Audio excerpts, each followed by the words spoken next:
po nila kasi ako po, hindi naman po talaga ako nagpapalda noon. Kaya nagulat sila, oh, bakit nakaganyan ka? Saan ka nagpunta? Sinabi ko po yung totoo na sumamba. Hello po, part 5 na po ito. Pahayag ng isang student na naging achiever. First honorable mention at naging valedictorian sa school. Ngayon po ay Iglesia ni Cristo na. Pakinggan po natin. Tapos doon, parang naging second warning po sa akin yun na, sa tingin mo ba, hindi kami seryoso sa sinabi namin na kapag ipinagpatuloy mo yan, kaya ka naming isakripisyo, kaya naming hindi ka napag-aralin, ganun po. Bagaman hinahadlangan po ako ng aking mga magulang, inisip ko na lang po noon na hindi pa nila alam kung ano yung aral, hindi pa nila nauunawaan sa ngayon. Dapat isipin ko lang na balang araw mauunawaan din nila.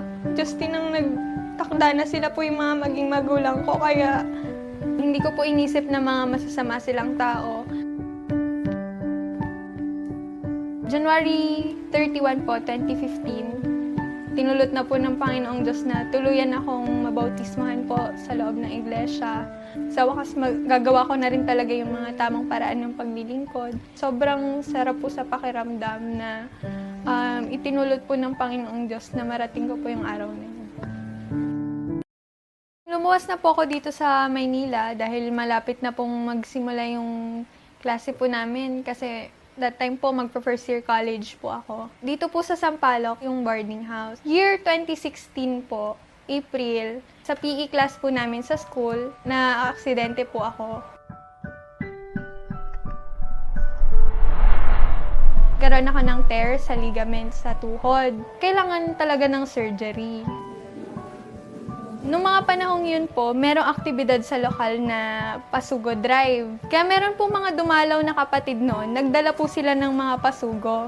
Sabi nila, Bunso, kung gusto mo, sasamahan ka namin dito, magpapasugo drive din tayo, maging bahagi din tayo ng aktibidad. Since hindi pa naman po ako na ooperahan noon, kaya ko pa naman pong mamahagi. Hanggang sa merong pong kapatid na nag-post po sa social media na ito po si kapatid na Shane sa lokal ng Sampaloc.